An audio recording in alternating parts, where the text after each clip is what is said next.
What is up, ladies and gentlemen? We are back, and today I'm going to take you a little bit behind the scenes as to how my photo shoots usually work out, and why not use an amazing car to go ahead and show you, the typical shots that I take and what it looks like when I take the inventory photography here. Today we have a 1992 BMW Alpina B10 bi-turbo. It is a fantastic example.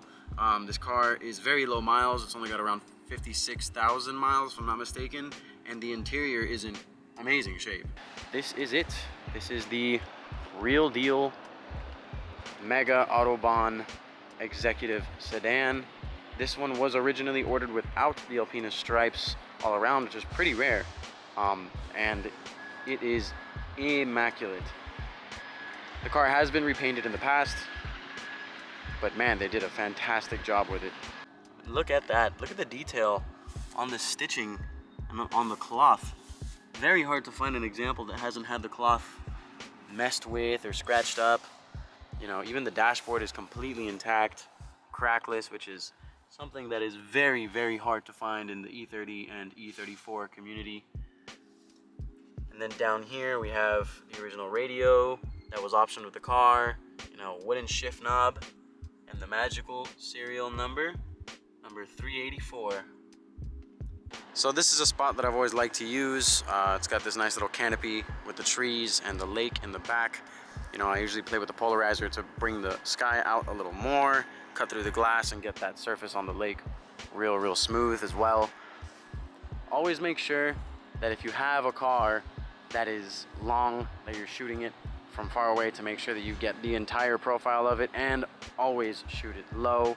A lot of people sometimes will shoot their pictures from high up, which is not the most flattering angle for a car.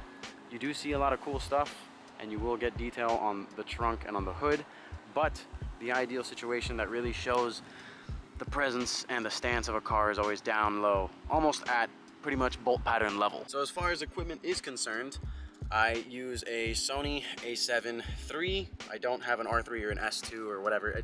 Sony has way too many models at this point. But my go-to lens, 24-70, 2.8, gives you great aperture. Also gives you a lot of bokeh when you're going ahead and zooming in, because there's great subject separation. The f-stop might not be as aggressive as like a 1.4 or 1.2 even, but that doesn't really matter when you're at 70, which will give you a lot of play with the depth of field. That being said, I do have a circular polarizer on this lens. I used to run a circular polarizer and ND filter setup at the same time, but considering how bright it is outside and how much easier it is to just have a circular polarizer, I got rid of the ND filter, kept the polarizer to cut through glass and glares, and then I'll just shoot at a higher shutter speed in order to make sure that not so much light is getting in, while also being able to use my aperture to my advantage to give it a lot more drama as well. Let's go ahead and start shooting the car. Hopefully this camera doesn't overheat, because the sun here is brutal and it's already overheated in the past. Also, if you ever do plan on shooting inventory photography and you upload stuff to your Instagram, vertical pictures always have a little bit more engagement, especially because they take up the screen much more. So always keep in mind when you're shooting vertical pictures, they're going to have to crop your picture down to 4:5, because that's just the aspect ratio that Instagram decides to use for their posts. Stories you can do 9:16 or 16:9 vertical, right? But 4:5 is the ideal for a post. I always shoot in 3:2 so that I get the highest quality out of my images, and I can crop them down or size them if need be. But keep that in mind. Alpina did an amazing job when they made this car, especially with the technology that they had at the time. I mean, it's got a lot of gimmicks to it. So if you're an Alpina specialist, you definitely can appreciate it, but to the common mechanic, they would be very confused. As a matter of fact, as you can see, there's no coolant reservoir tank anywhere near the radiator, because it is here. And that is pretty much one of the main things that you're going to want to photograph, to make sure that there's no crazy haze or cracking showing. So that way, anybody who's overseas and cannot come see and touch the engine themselves, they're at least aware that what they're buying is not some sort of a ticking time bomb. Always make sure that even though your car pictures are flattering, that they are as honest as possible as well. All right, so after a long and sweaty shoot, I am now home, back home, and now we're gonna go ahead and get to editing. So I'm just gonna show you pretty much how I go through my editing process. Take a look at this one. I'm using Lightroom. See, this is before, this is after, before, after. Nothing crazy that was done.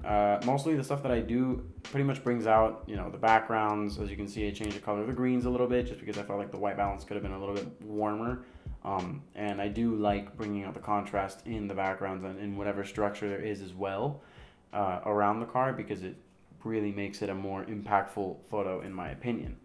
So, moving forward, I personally don't have any presets that I've bought or done any of that stuff. I actually made my own singular preset. Considering that my career is pretty much all focused around cars, I just needed to make one.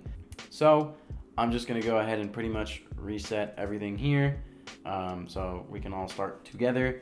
So of course, like I said, I have some that I've played around with. I don't know what I was thinking when I made this one, or this one, or this one. This one was more to mimic the S-Log look of film, which is, I don't even know why. I went through a phase. I don't know why I did that. You know, the white balance is, I guess you could say it's a little colder. It was shot here. So when I go ahead and apply the A1 filter, I already have all these, you know, adjusted here to go ahead and bring out the car more. My dehaze, I do it manually because let's say I have it set to, you know, that amount. It's gonna look ridiculous and horrible. So I just go, you know, I increase it as I go, you know, just depending on what it is that I need to bring out. I'll go ahead and adjust it. Saturation and vibrance, I don't really play around with too much because, like I said, that could affect the way the color is perceived, and that could make the car present itself untruthfully. So if there's ever any shadows and stuff like that, I do like to bring those out. Right here where the kidney grille is, it's a little darker, but you know, as you can see before, after the filter, nothing crazy is happening. I don't like playing too much with reflections. A lot of people do like getting rid of the reflection and essentially making the entire car a clean slate. That is great for publication, but for the purpose of inventory photography and making sure the car is presented as honestly as possible, I leave it all there pretty much so that, you know, you can tell if in the reflection there's a dent or some sort of a scratch, it'll warp as well. So, you know, you'll be able to see that. So, you know, here we can go ahead and adjust the shadows a little more. Sometimes that might, you know, overexpose something else that I don't want. Let's say, you know, I want to bring this out just a little bit more, just to give it, you know, the same lighting that is here on the passenger side headlight over to the driver's side, and bring out the front apron that's hidden behind the grass right now and kind of dark. I want to bring out that Alpina logo and pop it out more. I'll just go ahead and do pretty much an adjustment brush. So that way I select a certain area and I don't do too much around it. You know, some light feathering also. That way it doesn't cut off too sharply and it blends evenly as well. So now that we brought out the shadows here a little bit, you know, as you can tell, it's starting to get a little bit whiter and a little bit more noisy. So in order to make up for that, I might just adjust the blacks as well to bring it back down to its truer color. And now if we look at the before and the after, so that's before and after. See, nothing crazy, nothing that's gonna make someone feel cheated or make someone feel like we're presenting the car dishonestly, but it does help with the image a lot. It almost looks like I popped a flash there, but I didn't. So, and then of course, whenever you're shooting cars with pavement and stuff like that, I have my own little adjustments here saved as well, where I have one specifically for pavement that I named pavement.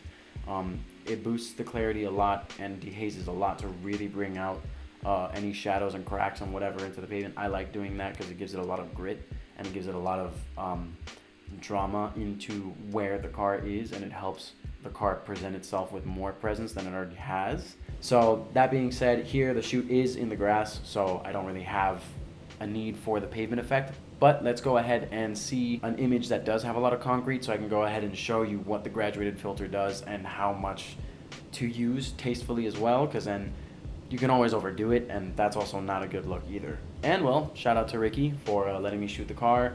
Why not use this awesome build? So for this shot, I had to expose appropriately to make sure that I got everything in the car right. And it wasn't an alleyway where there was a shadow over the car, so it was very dark in comparison to the rest of the building, which is white, and it has a setting sun beaming down on it, which made it pretty tough to shoot. So looking at this image, we can see that, you know, it has quite a bit of edits done to it, but it was just built off of my A1 filter that I have, my preset that I use.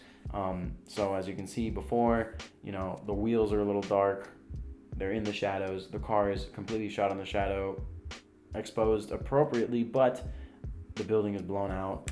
So to go ahead and bring the building out, I killed the highlights and the whites quite a bit, boosted the contrast to get that little red sign there to pop out. And as you can see here, the pavement is much more accentuated. And this is not done in Photoshop, this is all done in Lightroom as well.